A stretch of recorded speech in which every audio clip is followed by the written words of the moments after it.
tips yang benar-benar mujarab sekali. Ya, saudaraku, hidup ini sebenarnya susah-susah amat kok. Tuhan bilang cuma satu taat. Tapi kecenderungan manusia kan melanggar ya. Memang dasar manusia dari Taman Eden sudah melanggar ya, sampai hari ini juga lebih banyak melanggarnya daripada taatnya kan. Nah, saya mau beri pesan penting buat saudara. Mari taati perintah Tuhan.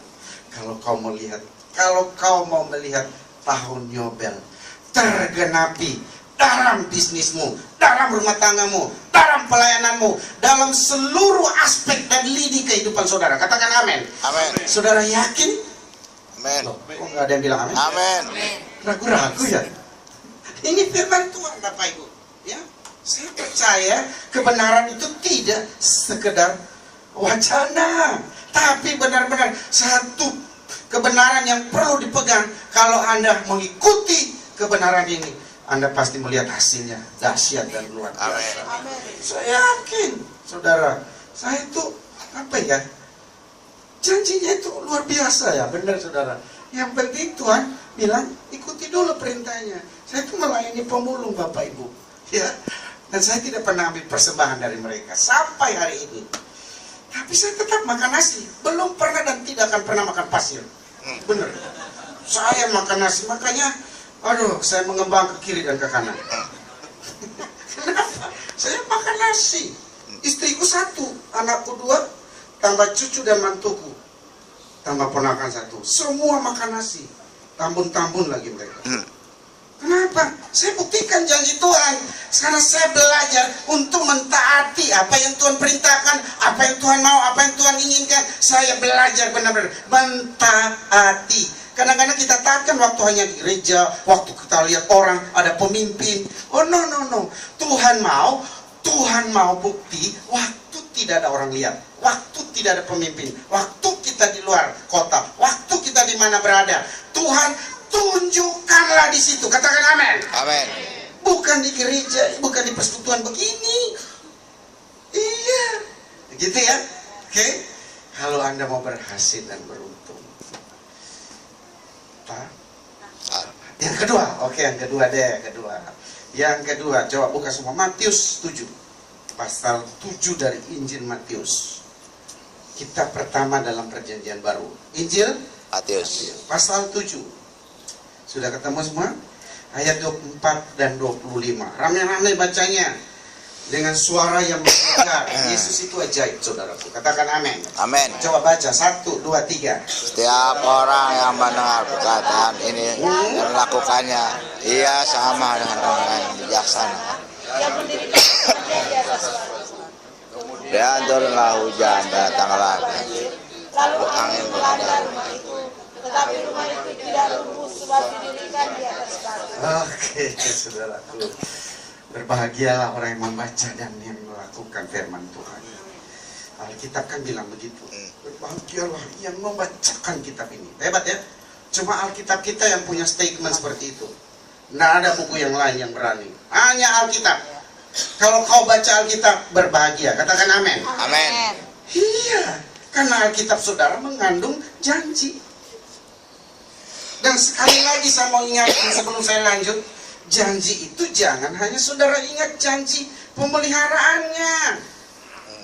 Saudara tahu janji apa yang paling penting dari Tuhan janji buat saudara? Apa kira-kira? Ayo, masih bersama saya? Masih. Oh masih ya. Kira-kira apa? Ayo, saya mau buka pikiran saudara hari ini. Saudara, supaya kita tidak menilai salah tentang konsep janji Tuhan. Ya kan? Janji apa yang paling penting? Ada nyanyian zaman dulu, pasti Anda saudara tidak tahu lagu. Dia lagunya ini. Tunggu. Gimana? Yesus itulah satu-satunya. Oh, ada juga yang tahu ya? Yang sungguh. Terus? Ia berjanji akan kembali. Nah itu dia. Aduh, saudaraku, kalau cuma sekedar janji bagaimana Anda bisa mengalami pemenuhan, ya kita semua perlu. Kalau soal perlu mungkin saya lebih perlu dari saudara. Tapi jangan itu jadi tujuan hidup. Saudara kalau benar-benar melakukan perintah Tuhan, apa yang saudara inginkan, Tuhan bilang dia genapi. Katakan amin. Amin. Yang penting ini kau ingat, janji dia akan kembali. Kalau Yesus tidak kembali, buat apa? Nah, ini janji yang penting saudara ingat. Dia kembali untuk menjemput orang-orang yang setia dan taat. Amin. Taat. Gitu loh. Ya, jadi saudaraku, yang kedua adalah upahnya adalah bisa berdiri teguh. Apa saudara? Berdiri teguh. Berdiri teguh. Saudara, Tuhan bilang begini. Yesus dalam khotbahnya, kan khotbah Yesus itu dari pasal 5, 6 dan 7. Lalu ya mungkin ini happy endingnya kali gitu ya. Dia bilang, barang siapa yang melakukan perkataanku ini, dia seperti seorang yang bijaksana yang mendirikan rumahnya di atas batu. Artinya ada orang yang mendirikan rumah di atas pasir, ada yang di atas batu. Tapi yang lebih kuat di atas pasir apa batu? Batu. Di atas batu, bukan batu aki ya. Di atas batu, ya. Saudaraku yang dikasih Tuhan, saya percaya begitu Tuhan bilang mendirikan rumahnya di atas batu, artinya orang yang melakukan firman Tuhan, yang mentaati firman Tuhan, yang menuruti perintah Tuhan, mereka itu kuat. Ya, amin. Kuat, katakan kuat. Kuat. Nah, itu dia. Coba tanya sebelah kiri atau kanan, bilang, kamu mau kuat nggak? Oh, kuat ya. Oh, kuat ya. Yang satu jawab bilang, mau dong. Ya. Kalau mau kuat, ini lakukan perkataan Tuhan. Firman Tuhan jangan Anda hanya jadikan sebagai jimat, tapi benar-benar jadi praktek hidupmu. Katakan amin. Kristen itu bukan agama, lifestyle, Gaya hidup. gaya hidup. Orang bisa melihat dari cara hidup saudara, melakukan firman. Saudaraku, ya, taati firman Tuhan sehingga ketika ada banjir, ada badai, ada hujan. Saya nggak tahu saudara hari ini Anda punya banjir apa, Anda punya badai apa, Anda punya angin badai apa. Tapi Tuhan bilang, kalau kau melakukan firman Tuhan, kau tetap teguh, kau kuat berdiri sampai badai itu lewat. Katakan amin. Amin. Itu maksudnya. Makanya saya ingin sampaikan pesan ini supaya betul-betul apa yang Anda kumandangkan melalui tema ini Anda pasti alami. Saya percaya Anda kuat melewati tahun ini dan kemenangan itu sudah tersedia. Kenapa? Karena kau kuat dan melakukan firman Tuhan. Iya. Jadi Kristen itu bertumbuh gitu loh Bapak Ibu, ya. Tuhan itu jangan dijadikan apa ya? Ya, apa ya? Menjaga. Ya, kalau perlu baru cari Tuhan. Jangan. Tuhan itu, Yesus itu lebih penting dari sekedar denyut jantung saudara. Katakan amin. Amin. Ya iyalah. Begitu, ya. Jadi Tuhan bilang, apa yang ditulis dalam Injil Matius? Tuhan bilang, kalau kau ikut perkataan, aduh, hidup ini kan banyak masalah ya. Kalau bilang masalah, saya lebih banyak masalah dari saudara. Tapi hari ini aku senyum dengan penuh arti. Dengan penuh arti. Iya. Artinya apa? Saya suka cita. Amin. Kenapa saya suka cita? Saya mengalami anugerah Tuhan setiap hari. Ya. Benar. Seharusnya kan, waduh, susah ya. Ya, dan nasib. Enggak. Saya enggak komplain sama Tuhan. Saya bersyukur. Ya.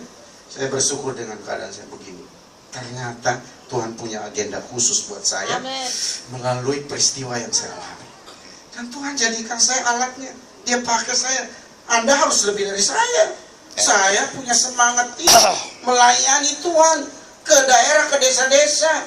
Nah cukup dari itu ke berbagai di mancanegara, negara tetangga. Nanti bulan-bulan Mei atau bulan 7 saya disponsori oleh seorang anak Tuhan. pergi melayani di Jepang, saudara. Wih, luar biasa. Tepuk Bukan tangan. soal ke Jepangnya. Pemandangannya sama aja buat saya seperti di sini. Nggak ngaruh lagi. Waktu saya di Bali, istri saya telepon, "Pak, gimana Bali?" "Ya sama aja mah, gelap kayak di Cilincing."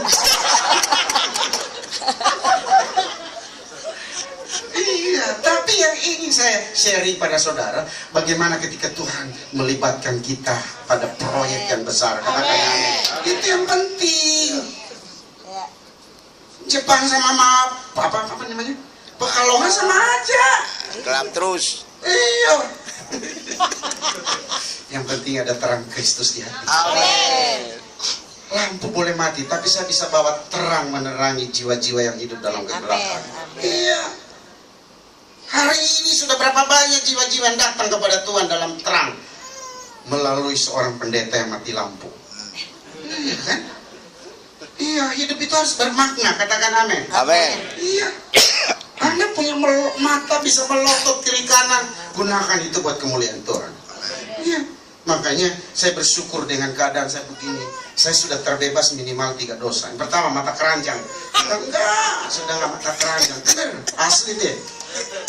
Iya, benar saudara. Yang kedua, saya sudah nggak mata duitan, benar deh.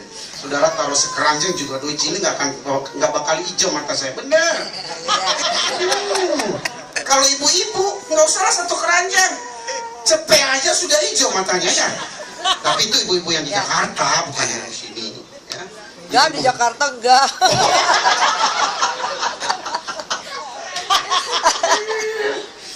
Ibu-ibu yang mana dong? Yang ya di jalan apa sana loh? Baru datang di sini malam ini.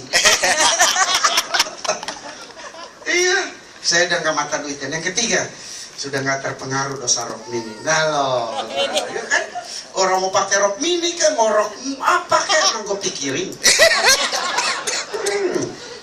Itu saudaraku, ya. Jadi saya bersyukur sekali, Tuhan itu baik banget, saudara. Ya. Jadi dengan keadaan begini, saya kuat, saudara. Saudara harus kuat, katakan amin. Bilang kiri kanan, kamu harus kuat. Kamu harus kuat. Kalau kau mengalami tahun pembebasan, kamu harus kuat. Bilang, Amin. Kuat. harus kuat. Harus Ya? percaya. Jangan kuat marah. Iya, ya. Jadi Tuhan bilang ada badai. Iya. Hidup ini bukan tanpa masalah. Nah, Tuhan gak pernah bilang, kalau kau ikut aku tanpa masalah. Oh, no. Tuhan bilang pikul Saleh. artinya ada masalah, ada problem. Tapi Tuhan bilang kita kuat, berdiri teguh. Iya. Ada banjir, ada badai, ada angin. Tuhan beri kekuatan Amin. sampai saudara bisa melewati semua. Sampai nyanyian tadi berkata, kau menjadikanku lebih. Dari pemenang. Nah itu saudaraku, jangan cuma tahu nyanyi, tapi buktikan dalam hidupmu. Iya, bahwa kita kuat. Katakan amin. Amin. Iya, ya. Kadang-kala, satu kali seorang ibu sampai, saya bilang, Pak, kenapa? Benar-benar deh. Kalau suami saya bisa saya tukar tambah, dia bilang. Emang kenapa, Bu? Memang benar-benar kitin. Makanya saya bilang, ya harus kuat di dalam Tuhan. Katakan amin. Amin. Ada lagi satu ibu, dia bilang, Pak, pendeta, suamiku sih baik. Bener deh, tapi mertuaku ya ampun, nggak tahu jejel mana apa kali. Aduh, bener deh. Tuhan tolong. Yang tersenyum melihat saya ini pasti menantu-menantu yang tertekan. Iya loh, ada yang begitu. Itu kan masalah ya. Hidup ini penuh masalah, tapi hari ini Tuhan mengingatkan saudara, kalau Anda lakukan firman Tuhan, Tuhan bilang kau mampu menghadapi semua itu sehingga kau melewati dan akhirnya kita tampil sebagai pemenang.